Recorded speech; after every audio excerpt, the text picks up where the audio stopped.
우리 앞뒤 좌우 인사 한번 나누겠습니다. 잘 오셨습니다.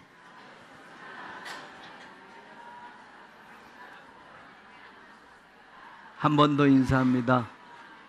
은혜 받으십시다.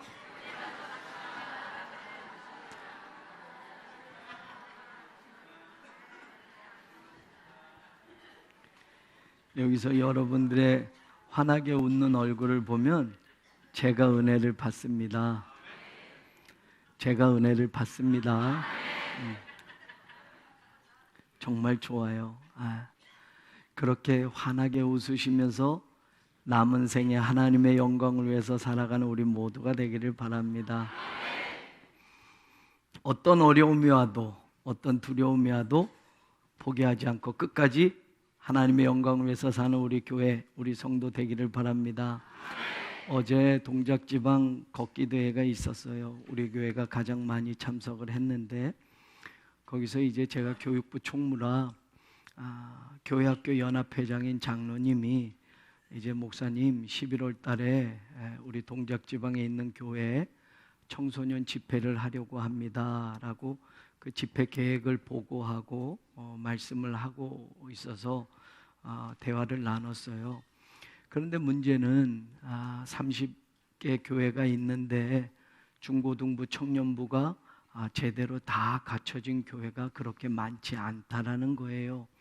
그래서 모이는 숫자를 걱정하고 또 어떻게 할까라고 해서 숫자에는 연연하지 말고 우리가 작은 교회는 작은 교회대로 함께 다 참여할 수 있는 그런 중고청 연합 집회가 되게 하십시다.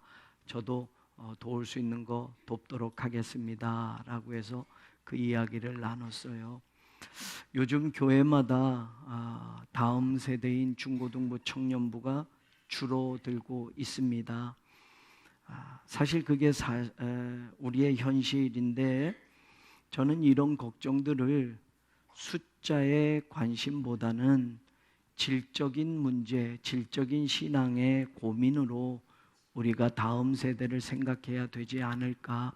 왜냐하면 숫자는 그럴 수밖에 없는 현실이 우리나라 청소년 인구 9살에서 24살까지 초등학교서부터 대학교 그 청소년 인구가 1970년에는 1133만 명이었다가 1982년이 최고 많았습니다. 1420만 명, 20만 9천 명. 그러니까 9살에서 24살 우리 아동부, 중등부, 고등부, 대학까지 1982년이 최고의 정점이었다고 합니다. 1420만 9천 명이었는데 그때부터 점점 청소년 인구가 줄어듭니다. 2014년에는 983만 8천 명, 그리고 작년 인구 통계까지 보면 899만 명, 전체 인구가 5,163만 5천 명에서 17.4%가 우리나라의 9살에서 24살의 청소년 인구라는 겁니다. 그런데 여러분 1982년 그렇게 1421만 명가량 되던 청소년 인구가 35년 지나면서 여러분 521만 명이 줄어든 겁니다. 35%가량이 감소된 거예요. 그런데 앞으로도 전망이 점점 줄어든다라는 거예요. 2020년 당장 내년에는 852만 명으로, 2030년에는 699만 명으로, 2050년에는 596만 명으로. 지금 우리나라의 인구, 출산율 뭐 이런 걸 다 종합해서 데이터가 나온 거니 여러분 앞으로 향후 30년 동안도 400만 명 이상의 청소년 인구가 줄어드는 거예요. 그러니 1420만 명이 넘었던 그 청소년 인구가 지금 35년 동안 520만 명이 줄어들었고 앞으로 또 30년 동안 여러분 400만 명 이상이 줄어든다라는 거예요. 그러니 다음 세대의 숫자는 줄어들 수밖에 없어요. 그러니 교회마다 다음 세대를 더 늘립시다. 전도해서 아이들을, 청소년들을 더 많이 늘립시다가 현실적으로 어려워지는 거예요. 그러니 우리가 관심 둬야 하는 것은 다음 세대의 숫자가 아니라 다음 세대가 질적인 믿음의 세대가 되도록 잘 키워나가는 게 중요한 것이지요. 오늘 본문에는 모세를 이어서 이스라엘을 인도했던 여호수아가 죽은 이후에 하나님의 사자가 이스라엘 백성들에게 하나님의 말씀을 전하는 장면이 나옵니다. 그런데 그 말씀을 들은 모든 백성들이 대성통곡을 하는 겁니다. 그래서 그 장소의 이름을 바카, 통곡하다라고 하는 히브리어 동사에서 나온 복임, 우는 사람들이라는 복수명사로 지명 이름이 특이하게 불려지게 됐어요. 이스라엘 백성들 전체가 통곡하면서 울어서 그 자리를 복임이라는 지명으로 다시 부르게 되었는데, 우는 사람들이라는 뜻이에요. 무슨 말씀을 하셨길래 이스라엘 백성들이 그렇게 대성통곡을 했을까? 1절에 보면 그 하나님의 사자는 길갈에서부터 지금 복임까지 올라왔다라고 말합니다. 길갈이라는 이 장소는 특별한 장소입니다. 이스라엘 백성들이 애굽에서 나와서 광야 40년 길을 지나서 드디어 이제 가나안 땅에 첫 발자국을 내딛게 됩니다. 요단강을 건너서 가나안에 처음으로 들어간 그 장소가 바로 길갈이었습니다. 그래서 하나님은 길갈에 도착하자마자 한 가지 이스라엘 백성들에게 요구하셨어요. 이제 너희들은 여기서 애굽의 수치를 다 벗어버려야 된다. 애굽에서 바로의 종살이하고 노예살이 했던 것들을 다 벗어버리고 이제는 내가 주는 이 약속의 땅에서 하나님의 백성으로 살아가야 된다. 그래서 아브라함 때에 맺었던 그 약속 그대로처럼 이스라엘 백성들, 가나안에 처음 들어온 이스라엘 백성들, 광야 시대 때 태어난 그 세대들에게 하나님은 할례를 받게 합니다. 그리고 길갈이라는 이 지명이 애굽의 수치를 굴러가게 하였다라는 뜻의 지명 이름이 됩니다. 하나님은 가나안의 첫 발자국을 내딛는 그 이스라엘 백성들에게 할례를 받게 하시고 이제는 이 땅에서, 약속의 땅에서 하나님의 백성으로 살아라 라고 하셨던 겁니다. 그래서 하나님은 그 첫 발자국을 내딛은 가나안의 그 삶의 자리에서부터 이스라엘 백성들을 지금까지 인도하셨던 겁니다.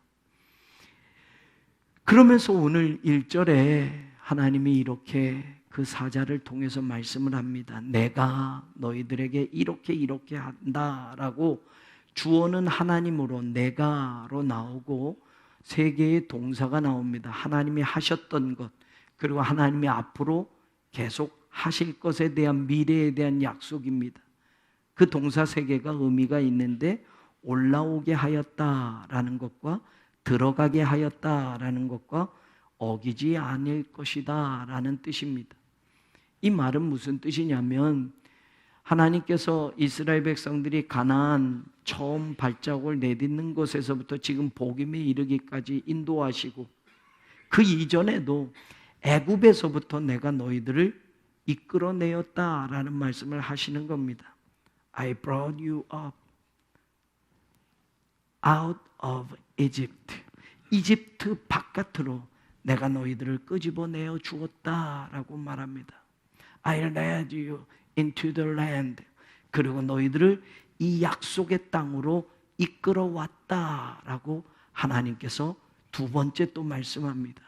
그리고 세 번째 하시는 말씀이 I will never break my covenant with you.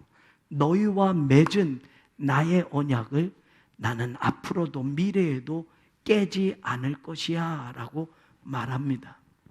이게 하나님이 복임에서 말씀하시는 거예요. 너희들 생각해봐라.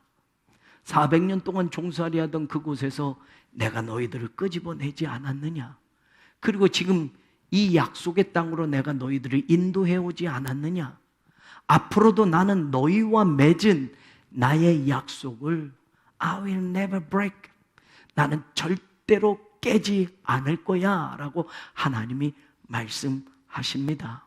여기에 보면 여러분, 하나님이 이스라엘 백성을 인도하셨고 가나안 땅에 들어가게 하셨고 애굽에서 나오게 하셨고 광야길 40년을 또한 보호해 주셨고 가나안에 들어가서는 여리고 성도 무너뜨리고 아이 성도 예루살렘, 헤브론, 야르못, 라게스, 에글론과의 전투에서도 이스라엘 백성들이 승리하게 이끌어 주셨고 여기까지 내가 인도했고 앞으로도 내 약속은 너희들과 맺은 그 약속은 내가 절대로 깨지 않을 거야. 그런데 이스라엘 백성들은 그런 하나님이 하신 일과는 어긋나게 하나님을 멀리하고 하나님과의 약속을 하찮게 여기면서 하나님의 뜻과는 점점 멀어져만 갔던 겁니다. 그래서 오늘 복음에서 하나님이 말씀하는 겁니다. 너희들은 왜 약속을 위반했느냐라는 겁니다. 나는 너희들을 이끌어왔고 이 땅으로 들어오게 하였고 앞으로도 약속을 깨지 않을 것인데 너희들은 왜 내 말에 순종하지 않고 너희들은 왜 계속 그런 불순종의 삶을 살아가느냐라고 말씀하는 겁니다. 그래서 2절에 이렇게 말해요. 너희는 이 땅의 주민과 언약을 맺지 말고 그들의 제단을 헐라고 말했는데 너희가 내 목소리를 듣지 않았다. 어찌해서 그리하였느냐라고 하나님이 여기 와서 드디어 말씀을 하는 겁니다. 내 편에서 내가 할 일들은 너희들 생각해봐. 애굽에서 이끌어왔고 가나안 땅에 들어오게 했고 그 약속은 내가 앞으로도 깨지 않을 것인데 너희는 지금까지 You have disobeyed me. 현재 완료로 되어 있어요. 그때부터 지금 이 시점까지 계속해서 disobey, 내 말을 거역해 오지 않았느냐? 왜 이렇게 하고 있느냐라고 하나님이 물으셔요. 여호수아서 23장에 보면 하나님이 이런 말씀을 여호수아를 통해서 하십니다. 앞으로 가나안 땅에서 너희 중에 한 명이 1000명을 쫓을 것이고 하나님은 너희를 위하여 싸워주실 것이고 그러니 너희들은 하나님 여호와를 사랑해라. 만약에 너희들이 하나님께 돌아서서 여기 가나안 족속들과 가까이 하여서 그들과 결혼하고 그들과 왕래하면 너희들이 분명히 알아라. 하나님 여호와께서 이 민족들의 보는 앞에서 다시는 쫓아내지 않을 거며 바로 너희들에게 그들이 올무가 되고 덫이 되고 옆구리에 채찍이 되고 눈에는 그들이 가시가 되게 할 것이며 마침내는 너희들이 끝까지 불순종하고 나아갈 때 하나님이 너희에게 주신 이 아름다운 땅에서 너희는 멸망하리라 라고 여호수아에게 말씀합니다. 그리고 여호수아는 모세가 죽고 이스라엘 백성들을 가나안으로 이끌어 와서 마지막 자신도 죽기 직전에 유언 같은 이런 설교를 이스라엘 백성들에게 하나님의 마음을 담아서 전하게 됩니다. 하나님의 말씀을 지키지 않고 가나안의 족속들과 혼인하고 왕래하고 그들이 섬기는 신을 따라가면 결국 이 땅에서 하나님의 백성인 이스라엘도 멸망하게 될 것이다. 이처럼 하나님은 이스라엘 백성이 가나안에 살면서 이방 민족들을 완전히 쫓아내기를 원하셨습니다. 어떤 타협도 계약도 맺기를 원하지 않으셨습니다. 그들이 섬기던 우상들을 부셔버리고 그들의 신단을 없애기를 원하셨습니다. 그러나 가나안에 정착해서 살아가면서 이스라엘 백성들은 하나님이 원하셨던 삶과는 점점 멀어져만 갔던 겁니다. 오늘 본문 우리가 뒤까지 읽지는 않았는데 우리가 읽은 바로 그 다음에 나오는 11절에서 13절을 보면 이스라엘 백성은 여전히 하나님이 주신 이 땅에서 살면서 하나님의 말씀을 버리고 사는 모습들이 나옵니다. 이스라엘 자손이 여호와의 목전에 악을 행하며 바알들을 섬기며 애굽 땅에서 그들을 인도하여 내신 그들의 조상들의 하나님 여호와를 버리고 다른 신들 곧 그들의 주위에 있는 백성의 신들을 따라서 그들에게 절하여 여호와를 진노하게 하였으되 곧 그들이 여호와를 버리고 바알과 아스타롯을 섬겼으므로. 왜 지금 이렇게 이스라엘 백성들의 신앙이 변질되어졌을까요?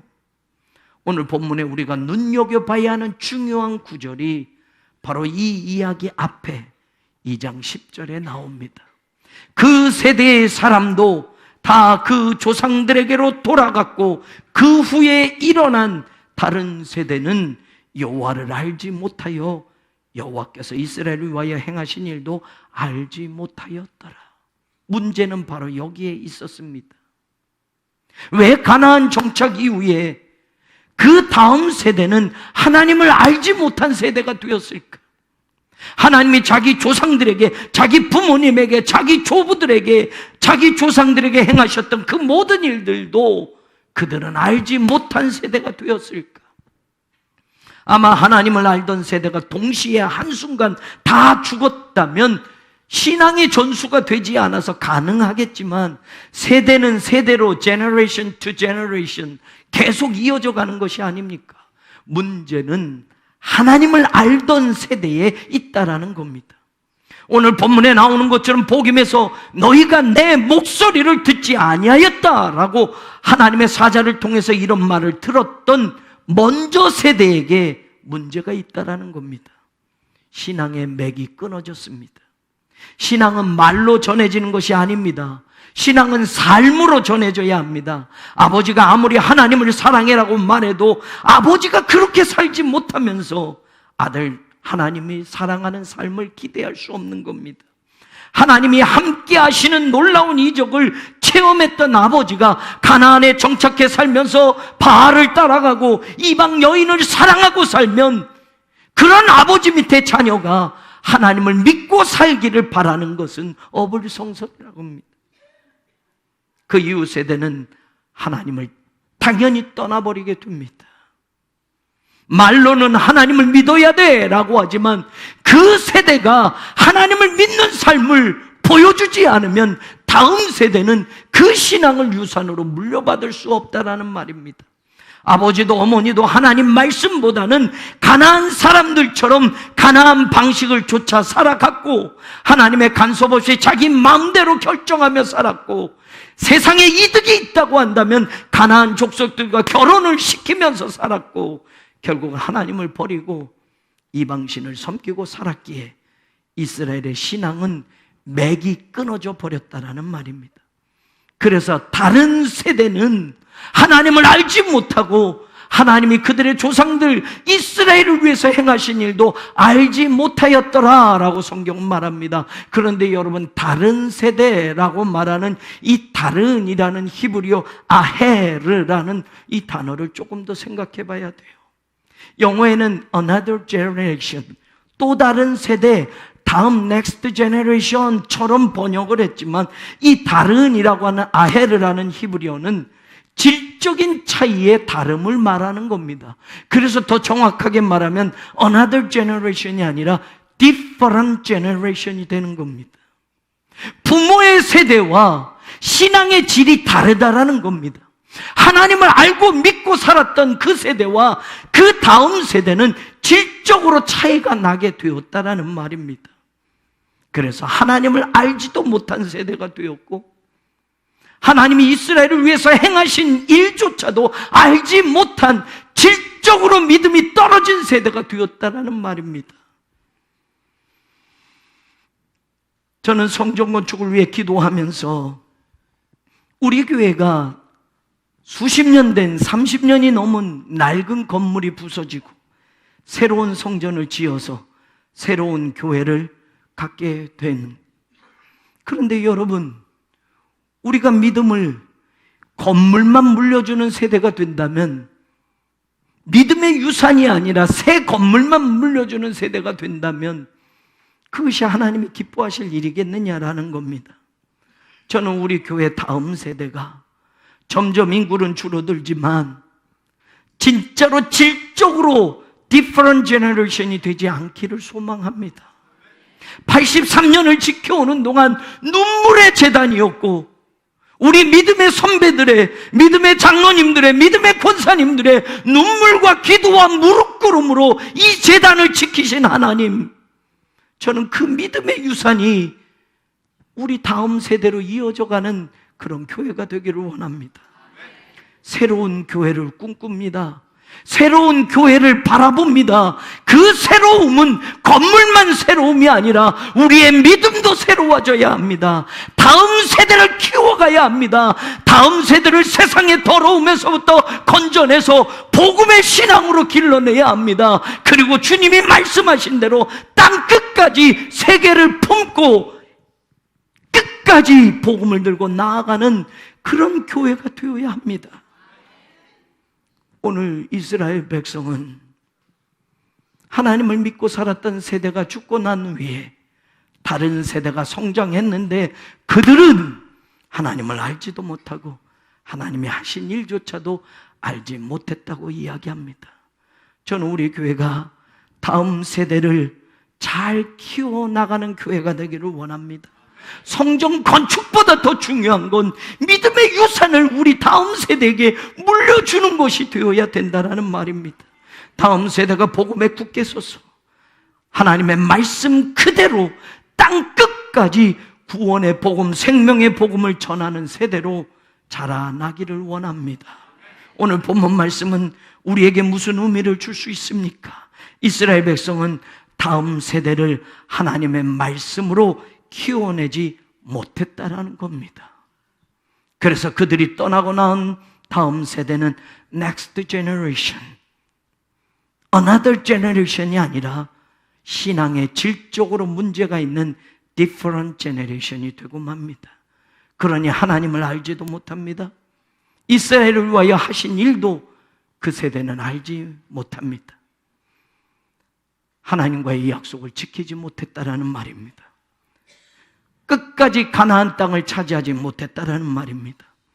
이스라엘 전체 역사의 95%에 해당하는 기간을 이스라엘 백성은 남의 나라 종노릇하고 남의 나라 밑에서 살아왔습니다.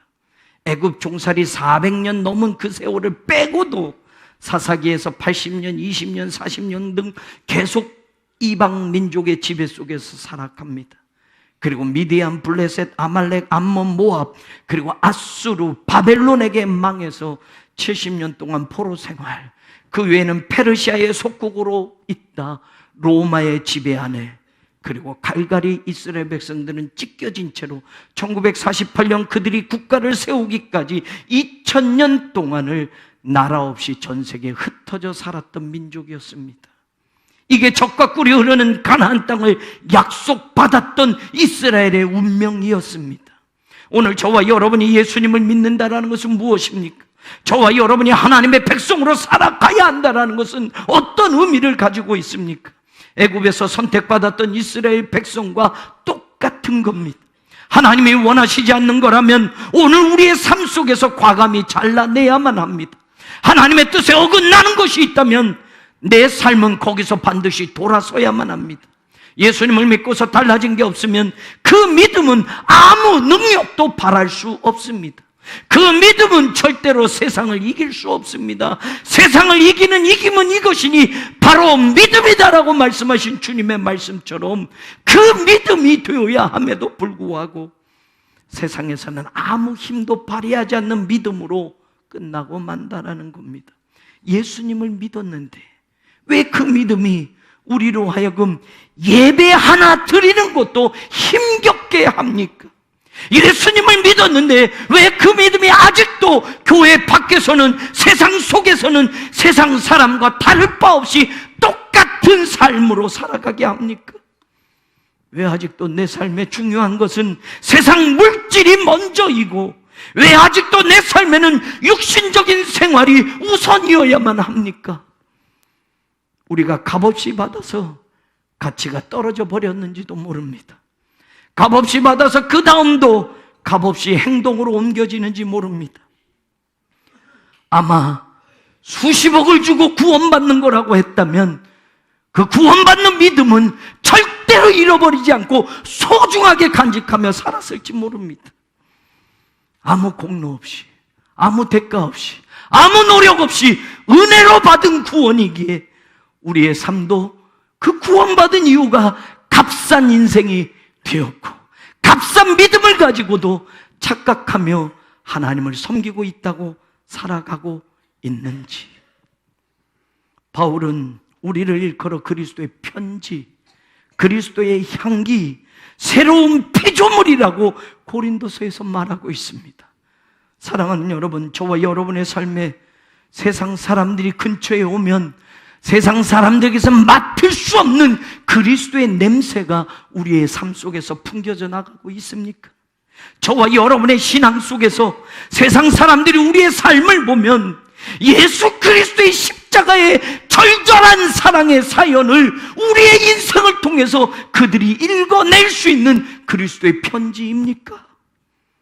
예수 믿기 전과 믿은 후가 분명하게 달라야 하는데, 예배를 드리지 않는 그리스도인으로 살아도, 성경을 읽지 않는 그리스도인으로 살아도, 기도하지 않는 그리스도인으로 살아도, 전도하지 못하는 그리스도인으로 살아도, 아직도 내 가족을 구원하지 못하는 그런 그리스도인으로 살아도 우리는 아무렇지 않게 살아가고 있지는 않습니까? 하나님 나라를 위해서 땅 끝까지 나아가라고 분명히 말씀하셨는데, 우리는 그런 삶에 함량 미달의 불량품인 그리스도인으로 아직도 착각하며 그래도 하나님 일을 하고 있는 나야 라고 하고 있지는 않습니까? 1000명의 교인입니다. 그 1000명의 교인에 연결된 가족이 2500명입니다. 주 예수를 믿으라, 그리하면 너와 내 집이 구원을 얻으리라 라고 약속하셨는데, 아직도 우리 구원, 우리 가족의 인가 기도를 이루지 못한 가족들이 얼마나 많이 있습니까? 실패한 이스라엘 백성들의 모습을 오늘 다시 한번 들여다봅니다. 하나님의 말씀을 듣지 않고 가나안과 손잡고 가나안 사람들과 섞여 살며 그들이 남겨두었던 그 가나안 사람들이 결국엔 그들을 찌르는 가시가 되고, 그들의 눈을 따갑게 하는 가시가 되고, 그들을 따갑게 때리는 채찍이 되었고, 그들의 발목을 붙잡는 올무가 되었다고 성경은 말하고 있습니다. 저는 지금 우리야말로 복임의 신앙을 되찾아야 할 때라고 생각합니다.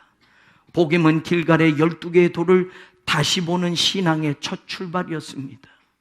몸에 거두는 시기에 넘쳐 흐르는 요단강 강물을 하나님은 건너가게 하셨고, 그 요단 강물에서 12개의 돌을 12지파가 하나씩 가져오게 하셔서 길갈에 그 돌을 쌓게 하셨습니다. 이것을 왜 합니까? 물었을 때 너희 자손들이 그들의 아버지에게 묻기를 이 돌들은 무슨 뜻입니까? 라고 묻거든 그들에게 말해주어라. 요단물이 여호와의 언약궤 앞에서 끊어졌나니, 언약궤가 요단을 건널 때에 요단물이 끊어졌으므로 이스라엘 백성들이 마른 땅을 밟고 요단강을 건넌 기적이 있었다. 이는 땅의 모든 백성에게 하나님의 손이 강하신 것을 알게 하며 너희가 너희의 하나님 여호와를 항상 경외하게 하려고 하심이라고 말해주어라 라고 12개의 돌을 모으게 하셨습니다. 지난 80여 년 동안 하나님이 우리 교회와 함께 하신 증거의 12개의 돌이 우리 후손들에게 보여줄 수 있는 교회가 되기를 원합니다. 우리의 사업, 우리의 가정, 우리 개인의 삶, 우리 교회의 모든 역사에 이르기까지 하나님께서 함께 하신 흔적들을 찾아서 새 성전 건축과 더불어 새로운 교회를 소망하며 새로운 믿음의 도전을 감당하는 길갈의 12개의 돌을 쌓고 우리는 하나님과 우리 다음 세대와 한 마음 한 뜻이 되어 하나님의 몸된 교회를 섬기는 거룩한 공동체를 이루어 가기를 소망합니다. 그들이 물을 때 83년의 지난 역사를 돌아보며 하나님이 거기 계셨단다. 부모님의 세대에 가난하고 어려웠던 그 시절에 하나님이 우리 가정을 지켜주셨단다. 힘들고 어려운 인생길을 걸어갈 때, 나라를 잃어버렸을 때 같은 민족이 총뿌리를 겨루며 전쟁의 깊은 상처가 드리워졌을 때도 하나님은 이 재단을 지키셨고 우리를 여기까지 인도하셨단다. 하나님이 우리 교회를 인도하시고 돌봐주셨고, 마침내 하나님의 성전을 건축하게 하시고, 새로운 세대, 다음 세대에게 새로운 꿈과 비전을 주셔서 땅 끝까지 이르러 복음을 전하는 다음 세대가 되게 하시는 그 놀라운 은총이 바로 오늘 이 자리가 복음의 눈물이 흐르는 자리가 되어 우리의 신앙 고백이 드려지는 자리가 되어 다음 세대로 이어져 가기를 원합니다. 우리들의 신앙은 세대를 이어서 계속 물려져 가야만 합니다. 그럼에도 불구하고 믿음의 유산이 가정과 교회에 모여지지 않았다고 한다면, 부모 세대인 우리는 우리의 자녀들이 하나님보다 돈을 더, 하나님보다 세상을 더, 하나님보다 육신적인 것들을 더 붙잡고 살아가게 될 것이라는 걸 이스라엘의 전례에서 우리는 다시 한번 기억해야만 합니다. 오늘 본문은 우리에게 그 말씀을 다시 붙잡도록 힘을 주십니다. 가나안 땅은 하나님이 이스라엘에게 주시고자 했던 축복의 땅이었지만 그 땅은 텅텅 빈 채로 들어가면 저절로 차지하는 땅이 아니었습니다. 이스라엘만 기다리는 공토가 아니었습니다. 가나안 땅에는 이스라엘이 들어가서 싸워서 무찔러야 하는 가나안의 7 족속들이 기다리고 있던 땅이었습니다. 이스라엘 백성들의 발목을 붙잡고 넘어뜨릴 만한 수많은 유혹거리가 도사리고 있었던 땅이었습니다. 오늘날도 마찬가지입니다. 이제 우리는 우리의 자녀들에게 이 세상에 어떤 것보다 값진 믿음을 물려줄 수 있는 부모 세대가 되기를 간절히 소망합니다. 물질보다 신앙의 유산을 남겨주는 부모가 되기를 기도하시기를 원합니다. 성전을 건축하고 건물을 물려주매 흐뭇한 우리가 아니라 우리를 통해 하나님이 역사하셨던 사건과 신앙의 간증들을 우리 다음 세대에게 믿음의 유산으로 물려주는 교회와 성도들이 되기를 바랍니다. 복음에서 이스라엘 부모 세대들이 눈물을 흘렸던 것처럼 오늘 우리에게도 새로운 교회, 새로운 믿음의 세대를 향한 새로운 믿음의 결단으로 하나님 앞에서 회개의 눈물이 흐르고, 이제부터 우리가 내딛는 우리 인생의 모든 발걸음, 신앙의 여정이 개인적으로도 가정적으로도 교회적으로도 희망이 되고 기쁨이 될 수 있기를 우리 주님 예수 그리스도의 이름으로 간절히 축원합니다. 하나님, 우리에게 함께 하신 그 흔적들을 기억하고 우리와 동행하셨던 그 은혜들을 기억하고 다음 세대에게 믿음의 유산을 값지게 물려주는 우리들이 되게 하여 주옵소서. 성전 건축을 합니다. 새로운 교회를 소망하며 우리 모두에게 주신 그 믿음의 결단들을 가지고 다음 세대를 복음주의에 굳게 서서 세계 선교를 감당할 믿음의 일꾼들로 키워내는 우리 교회가 되게 하여 주옵소서. 예수님의 이름으로 기도합니다. 아멘.